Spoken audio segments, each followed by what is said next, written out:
Can anybody here tell me what EMF stands for? Yes. That's right, yeah. Electromagnetic frequencies, or sometimes you hear electromagnetic fields. We also use the term radiation interchangeably with EMFs. And basically this is energy that is transmitted by waves that you can't see, hear, or feel for the most part. And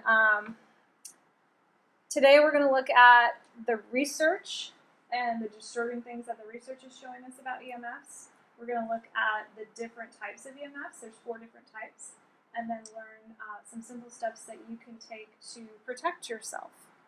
So before that, though, I'll tell you a little bit about myself and briefly about the company that I am with. So about me, I'm a child of the 80s. I call it the dark ages of healthy living. Cheetos, Fritos, Doritos, lots of TV, video games, and a sedentary lifestyle. I first became aware of the power of healthy choices about 2004 when I witnessed a friend improve her visual acuity just from switching to a whole foods diet. And this had a profound effect on me. I was instantly hooked, and it began my passionate quest to pursue all that is healthy for myself and my family. And as our world became more and more toxic and optimal health became more and more elusive, then I became all the more driven to uncover solutions to these problems.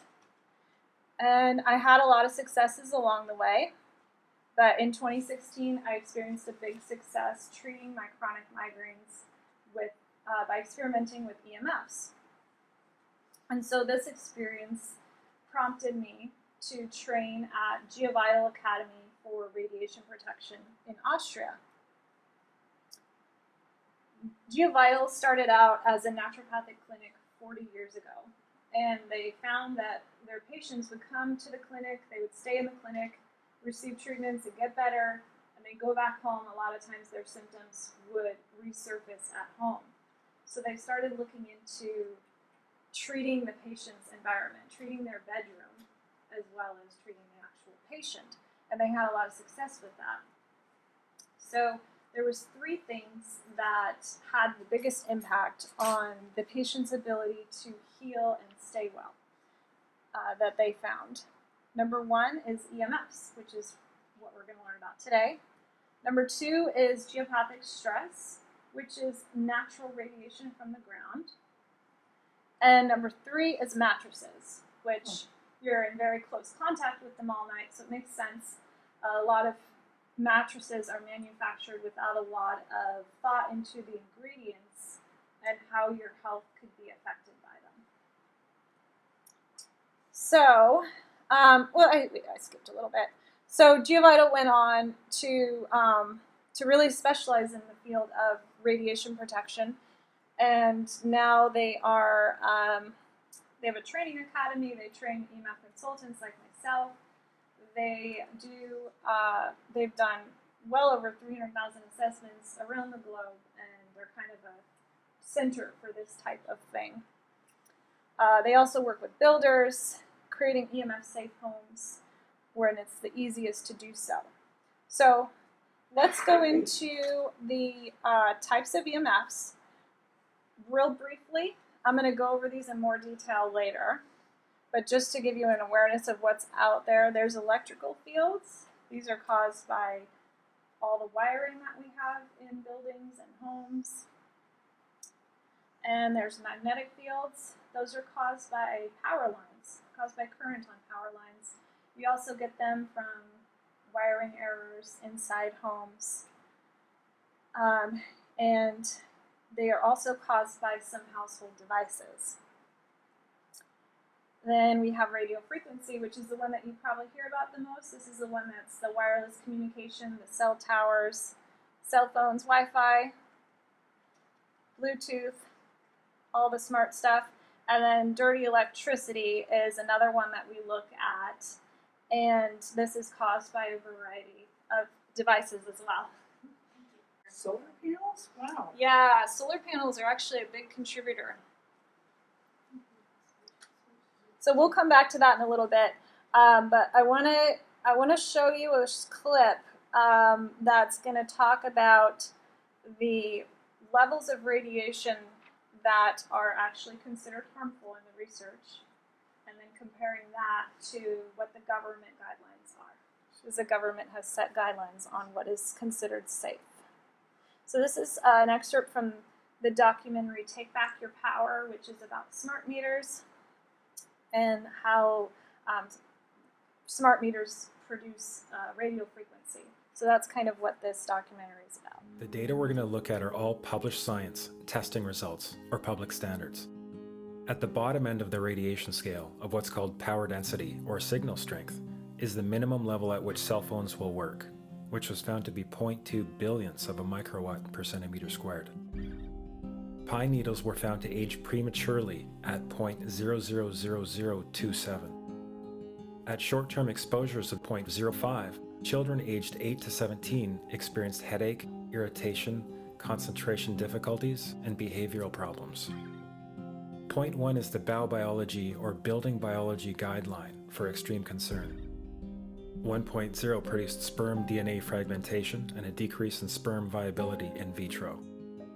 Also at 1.0, the science shows the following bodily effects can occur: headaches, dizziness, fatigue, insomnia, chest pain, difficulty breathing, and indigestion.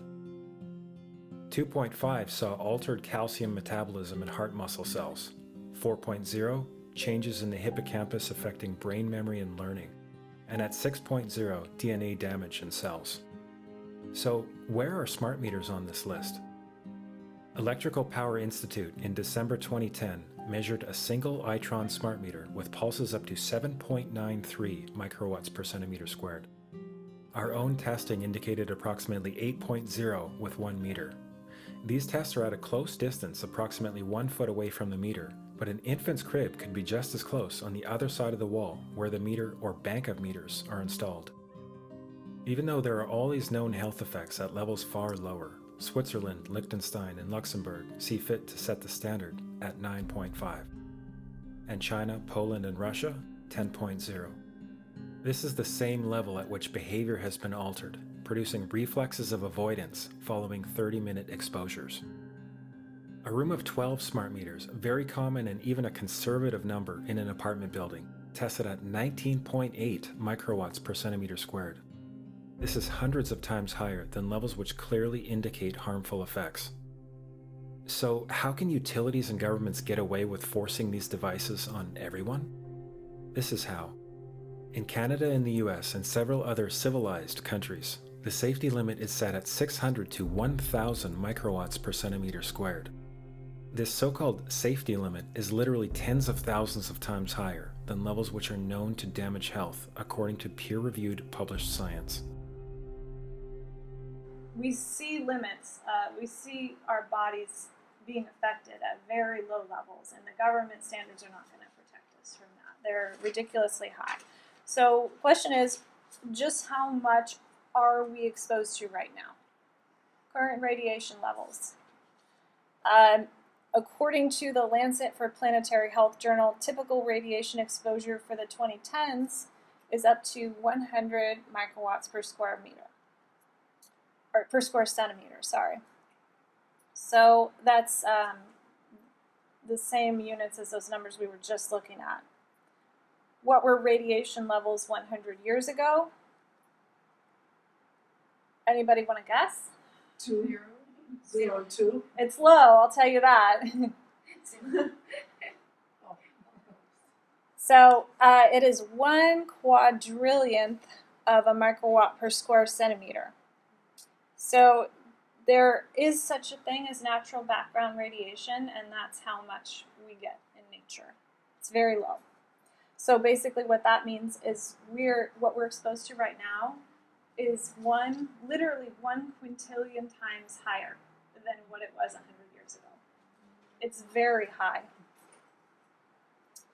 And then as we're now in the year 2023, this was as of 2010s, we're moving forward with 5G and the Internet of Things, so it's only getting worse. But at least we'll have self-driving cars, so it's all going to be okay. But the 5G's not gonna have the towers, they're gonna be using the little components on the side of the buildings. They're not gonna use the big towers. We'll talk about that at the end because that gets kind of sticky and detailed. The 5G is still, there's a lot to that. Yeah. So basically, we have clearly departed from the natural order of things. That is very obvious. And we can't do that without consequences. So these are all symptoms that are linked to EMF exposure. There's a mountain of research on EMFs, and the majority, there's over 20,000 peer-reviewed research studies on these EMFs, and the majority of them are showing biological harm. There's a lot of scientists and health professionals that are really concerned. In 2008, the Bioinitiative report was filed He looks surprised, he looks frustrated and surprised at whatever he found. by 29 authors, 22 of which were PhDs, and it's a 1,600-page collection of the available research at the time that they were trying to get out there and wondering why is all of this research out there and wireless technology is plunging forward and nobody's doing anything about it. So that's available online. That's a good resource. I will reference several links in this talk, and I will send out an email with all of them. So if you want to come to my booth and fill out one of the little free raffle tickets, you can check the box saying you want the resource page, and then I can email that to you. And you might also win a free home assessment in the process. And I promise I will not spam you or send you annoying newsletters. I don't have time for that kind of stuff. So in 2011, the World Health Organization classified radiofrequency as a Class 2B possible carcinogen, which puts it in the same category as exhaust fumes.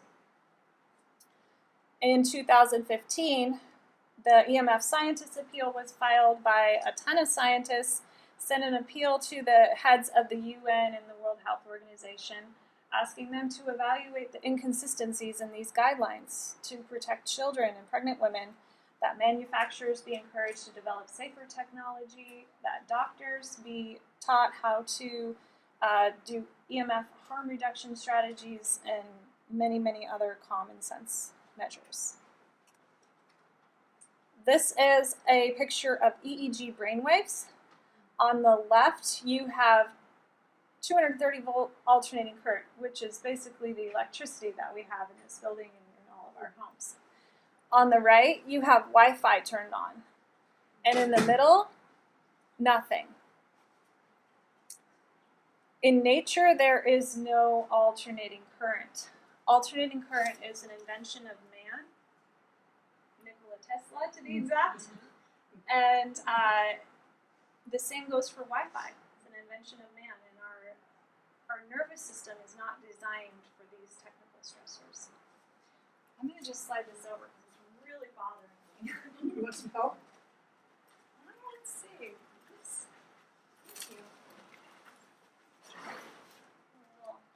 Thank you. Thank you. That's better. Still got the purple lights. I'm not going to dance for you or anything now. Okay. Now I can scoot over.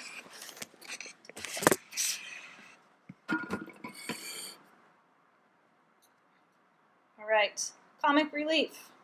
Perhaps your family could sit at that end near the wireless router. Okay.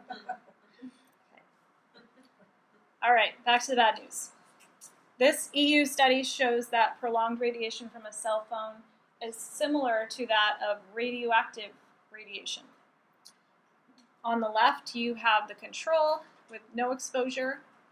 On the right, you have X-ray radiation equivalent to 1,600 chest X-rays. Ooh. And on the bottom, you have 24 hours of continuous cell phone usage. The Comet assay test is a highly sensitive assay that can show DNA damage. In this process, DNA fragments are drawn to the outside of a petri dish, and the shorter the fragments, the more DNA breaks, the longer and clearer the comet tail. So basically what this shows is that 24 hours of cell phone usage is looking very similar to 1600 chest x-rays. A 2002 study in France gathered data from 530 people living near or not near a cell phone tower. The people living the closest would be these red ones. And they asked them which symptoms they experienced frequently. And red is, oh, I already said that, sorry. So there's a clear correlation between proximity to a tower and symptoms. And the symptoms that you can see listed on the left here: fatigue, sleep disturbance, headaches, feelings of discomfort, difficulty concentrating, depression, memory loss. Tinnitus is one that I hear a lot, hearing disruptions. There's a lot, though. Well, how about him? Does he feel that too? Yeah. So there's a lot of rat studies out there. I'm not going to go into those, but just saying, if you guys are interested in research, there's a lot of interesting studies that you can look into. This is a series of experiments on plants by Magda Havis. She's a researcher in Toronto. These are pea shoots, and this one was in a healthy, normal environment. That one was next to a Wi-Fi router. This is the same experiment. And here's the overhead shot. You can see the root development is kind of non-existent on the Wi-Fi exposed one. Sure. I'm also going to include a link to her webpage in my resource document. So this is a different experiment. This one is broccoli shoots. And does anyone want to guess which side the Wi-Fi router was on? Yes. It knows. It knows to get away from those frequencies. This picture shows some aphids on the leaf of an orange tree shortly after radar equipment was installed at a nearby airport a number of years ago. I noticed that every few seconds, all the aphids would tense up in unison and do sort of a little dance, as you see in the picture. Upon further investigation, I found that the interval of time between the activity of each dance coincided exactly with the rotation of the radar rotor device at the airport, which was a distance of approximately 14 miles.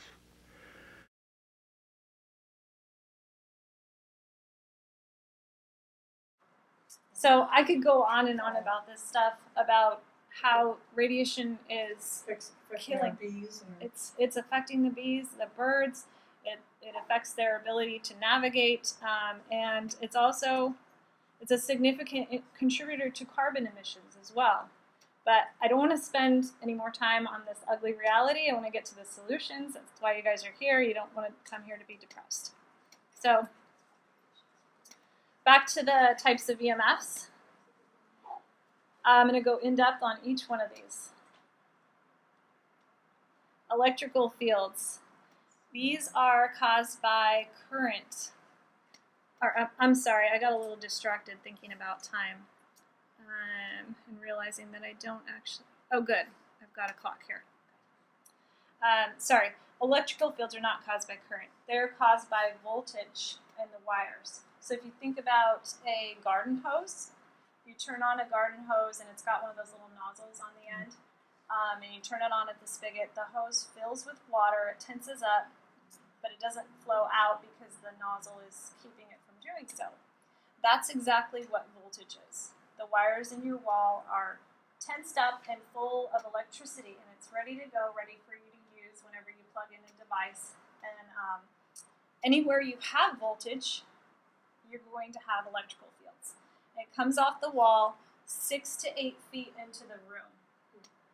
So basically all of our homes are pretty full of it. It's hard to escape. Anywhere you have a cord as well, that's going to be adding to it. So Needless to say, when we look at bedrooms, we see high levels of electrical fields pretty universally. So we measure the electrical fields on the body, the amount that your body is absorbing. They come off the wall, they attach onto your body in your bed, and they travel all the way to your feet, all throughout your body, and we conduct EMFs quite well, actually. Our bodies are great conductors.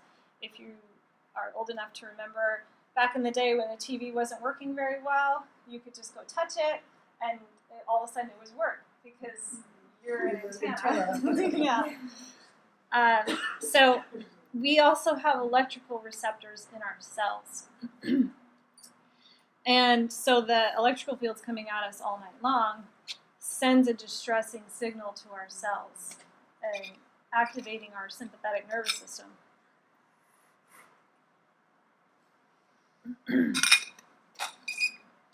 So that is the system that's responsible for the fight or flight response, for higher stress levels, for decreased digestion. That's the stuff that we don't want. Only when we're running from a bear do we want that. We want the parasympathetic nervous system, which is the rest and digest system. So our approach prioritizes creating a sleep sanctuary and getting the EMF levels under our guidelines, not the government's guidelines, which are a joke. And they were set based on 40 years of experience of watching people get better, watching sick people get better after they take our advice. Of course, we can't make any guarantees, but the idea is to relieve the burden and let the body do the healing.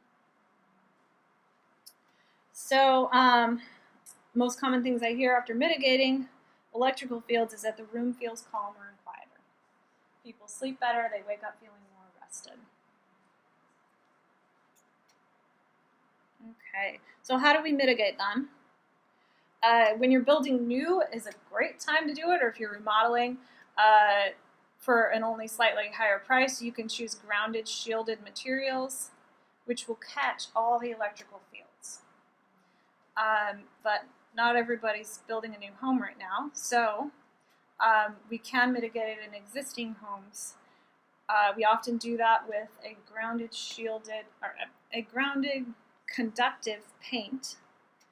And we paint that along the walls. The paint itself is grounded and it catches all the electrical fields. We can also do it with a circuit cutoff switch, which cuts off the power to your breaker box by remote. So for spaces that are not mitigated, you can make a reduction in electrical fields by reducing cord clutter, just unplugging things that aren't in use, especially around your office, your workspace, or your bedroom. That's a really good place to look at that. And then also never use an electric blanket or a waterbed, because those are a huge source of electrical fields. Okay. Magnetic fields. These are caused by current, which is squeezing the nozzle on the garden hose. So the water's flowing out now, it's being used. Electricity is flowing, it's being used. And that's what current is, the usage of electricity. Power lines are a huge source of this because they have a lot of current on them.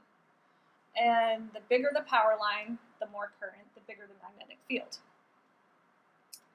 Houses near power lines often have an unfixable magnetic field problem.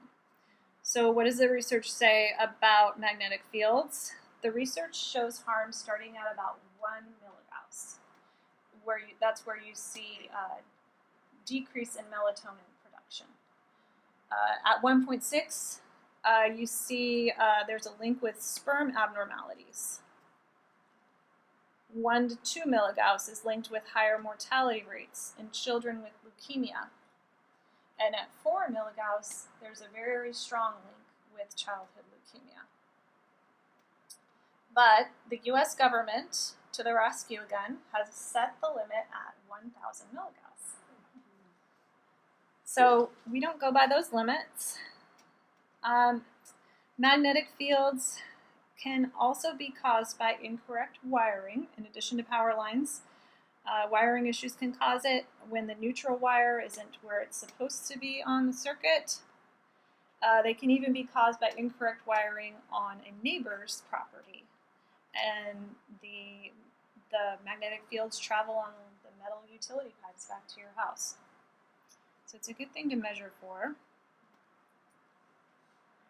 They can also be caused by household devices. So alarm clocks is a big one, especially since it's right by your bed. Fans, lamps, switch mode power supply plugs, that's those big black boxy plugs. You don't worry too much about this. You want to know about it, but as long as you're not in the bubble, you're okay. So getting them away from your bed, away from your workspace, and you're not somewhere where you're hanging out a lot, it's usually not a big issue. And it's not all fans or all lamps either. You know, you kind of, it's hit and miss. Some things are worse than others. So you can also, of course, unplug or turn off the device. A lot of times just turning it off takes care of it. So how do we mitigate magnetic fields? They are practically impossible to shield, so we need other methods. Check for the presence of nearby power lines if you're buying a home or moving. And be aware that the local distribution lines, are actually just as big of a problem as the big ugly transmission lines. And that's because they are often really close to homes. So, and then as I said, it's not a fixable exposure. You might want to consider getting a tri-field, which is a low-cost triple-axis Gauss meter, and it's good for measuring magnetic fields. Not so much the other EMFs, but it's good for that, especially if you are shopping around for a place to live. And make sure you learn to use and read it properly. I can recommend a good online course for that. If you're interested, I'll put it in the reference document. And as far as wiring errors, if those are present, those can be fixed by an electrician or a plumber. So home inspectors don't normally catch that kind of problem. So it's good to have a meter or an assessment. All right, radio frequency. This is all of the wireless communication caused by the sea of transmitting devices that we live in. It's increasing exponentially, and this is why it's increasing exponentially, because we're using all sorts of devices, and we're streaming high data content on them as well. So there's just a lot of information flying through the air right now. I would advise you to get rid of what you can, to go back in time as much as you can, and whatever remains, just keep it out of your bedroom. I have a couple of checklists that can help you with this. You can get those at my booth. And is anybody here familiar with the inverse square law of physics? Any physics people in this room? No. Okay, so most people are not physics people. Basically what this means is if you double your distance away from the source of radiation, so like, I'll just walk away, double the distance, you decrease your exposure to 1/4 of what it was. So you'd think it'd be half, but it's actually more. So in practical terms, the farther you can get those devices away from you, the better it is. The bigger, it makes a big difference. So the worst thing you could do would be to put a phone right next to your ear, or in your pocket, or right under your pillow, or next to your bed. Even phone manufacturers state in their manuals that the phones need to be somewhere between, I think, 2 centimeters or 1 inch away from your body at all times. They do that to protect themselves, so that when you get cancer, you can't go back to them and they'll say, "Did you hold it 1 inch away from your body at all times?" Well, no, nobody does that. At least that's my theory. I don't know if I'm right about that.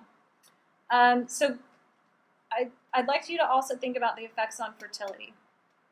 In my resource page, I've included a great talk by Deborah Davis, the head of the Environmental Health Trust, and she goes into the alarming research on fertility, male and female.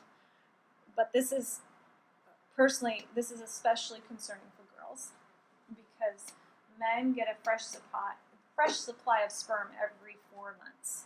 But girls, they have all of the eggs that they will ever have before they're even born. And this all is a grand experiment on our children's fertility and well-being. Children are most at risk due to having smaller heads, having thinner skulls. They have developing brains, and they have a lifetime of cumulative exposure. A lot of us in this room were not exposed in our cradle or even in our elementary years.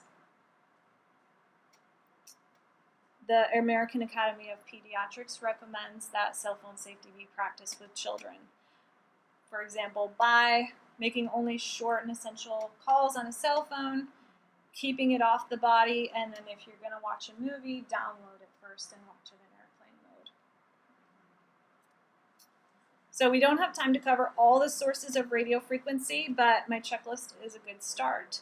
Here's a few of my favorite tips, though. Baby monitors. No video, no digital, no gigahertz monitors. Analog only. Megahertz only. Tell everybody you know that's having a baby. It's like putting a Wi-Fi router next to a baby's crib. Put a timer on your Wi-Fi so it turns off at night. A lot of people I've talked to today are already doing that, so good job for those of you that are. And don't use Bluetooth headphones. It's like putting a little Wi-Fi router right next to your head, and it's long-term, so it's really not a good design, not a good use of radio frequency. The other one is mattresses and bed frames. If they're metal, they attract EMFs. So when it comes time to get a new mattress, think metal-free. And we do make a mattress that's designed to be the healthiest mattress on the market. I have one in my booth if you would like to try it out or take a nap. I do free naps. Free naps. Yes. So there's one thing on this list. A lot of the things on this list we have a lot of control over, actually. A lot of people feel really helpless, because it's just so much. But there's a lot you can do. It just takes time to figure out all the things and figure out how you're going to implement it.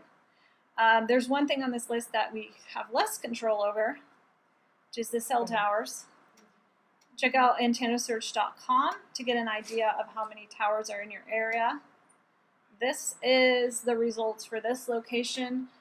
358 towers and 366 antennas within a 3-mile radius of us. It's on top of your building like a regular antenna.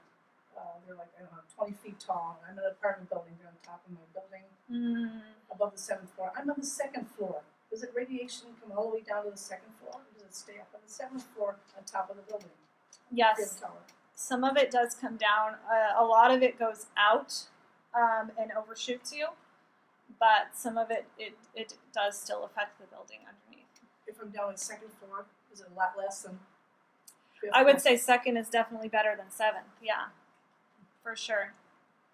So this is a cell tower that was 400 feet away from a house where one of my clients lives. In the 3 years of living in that home, the young husband and wife both contracted tinnitus, which is ringing in the ears, among other symptoms. The levels in their house were very high. Generally speaking, the closer you are to a tower, the higher your exposure will be, but there's also a very powerful cumulative effect, especially for those of us that live in the city, and Hillsborough counts as a city, to just the army of towers that have invaded. Here's one disguised as a tree. Sometimes they try to hide it because they're ugly. And sometimes they are on tall buildings, which a lot of times is churches. Churches are often unknowing participants in harming citizens, and they're paid off thousands of dollars every year to rent that space? To host the cell tower. Yep. They didn't know any better. Can anyone find the antennas in this picture?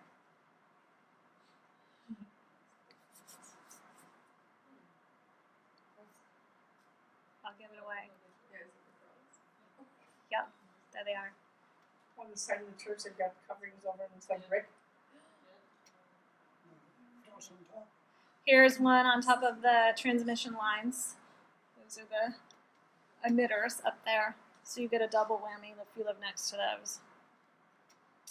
So what do we do about radio frequency, specifically the cell phone towers? We go back to the bedroom, and we want that under 30 microvolts, which is the level that we've found that supports healing. And we achieve this by creating a Faraday cage bedroom. So painting all 4 walls and ceiling with shielding paint, which is a conductive grounded material. The ingredients are graphite and carbon. And it can be a DIY project, or you can hire a painter to do it. And it also takes care of your electrical field at the same time. You can also achieve the Faraday effect with a bed canopy made out of shielded fabric. So the fabric is made of silver-plated copper wires, cocooned in cotton or polyester. So it looks just like pretty fabric, but it is very effective at blocking radiation. I have a little tent in my booth if you want to come check it out and see what it feels like inside. You are more than welcome to do that. Okay, so we also have canopies that are made out of that stuff, which is easier to do than painting in some cases. They're also portable if you know you're going to be moving. That's a good option. Some clients choose to shield the whole house to maximize benefits. We also work with builders to incorporate EMF protection on new builds. This is actually a big selling point in Europe and Australia. This home was in New Zealand, and the realtor commented that she never had such a high interest in a property.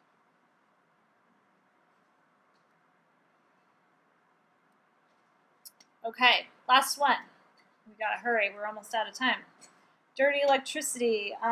This is spikes and surges or radic frequencies that ride on your wires.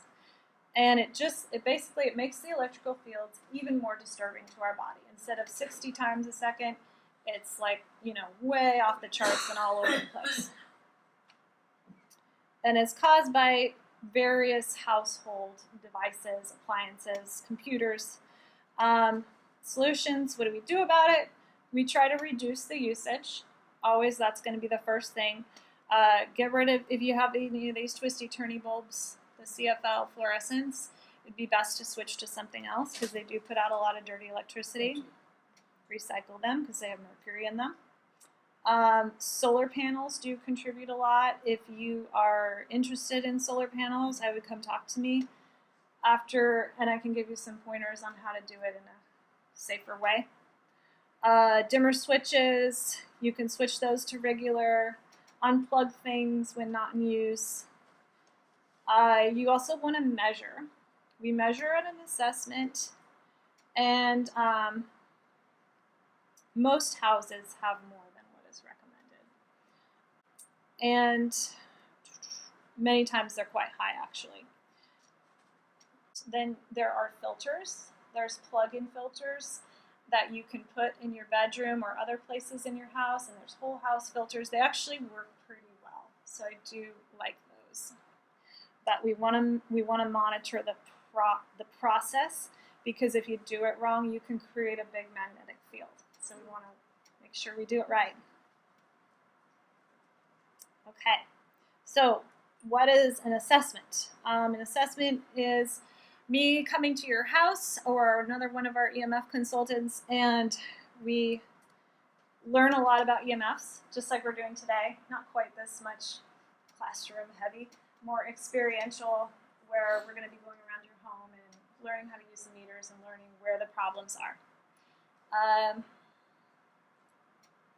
We investigate the house together. This can be really good if you have anybody in your home that's a little skeptical and you'd like to bring them on board. We use biologically relevant measurements.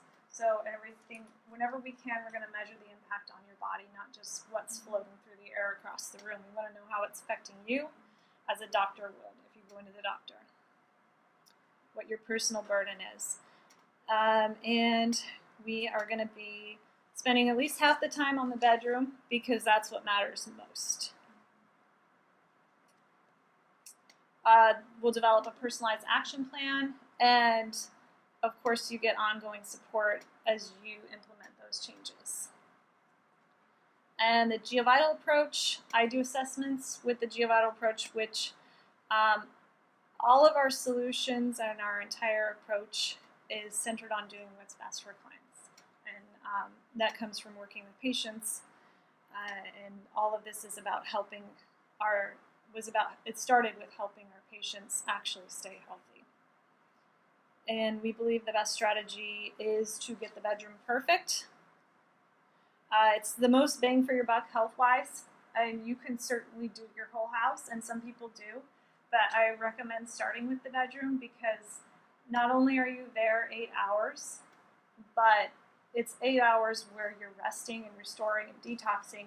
And so if your body is in that quieted sympathetic nervous system state, it's going to be able to cope so much better with the stress of the day, which is why people tend to wake up feeling more rested.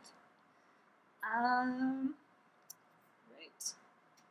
All of our solutions are verifiable and health supportive, meaning you can see the results on the meters. You may have seen devices that harmonize or neutralize EMFs, and those very well may have an effect, but we don't really deal with those because we believe that we want to see the numbers and see the proof. And so that's kind of what our direction is with that. So we stick to what we know is working, and that's basically eliminating the problem, not so much neutralizing it. And we also really believe in affordable assessments because we want people to get a professional assessment because it's kind of hard to get your bedroom perfect without it. And we also don't want people to waste their money on products that aren't going to help or might even make it worse. So if you are more inclined to a DIY approach, beware of rampant misinformation. I just stick with sources that have a good reputation, and my research document would be a good place to start. Geovital offers amateur training online as well, so that's a really good option.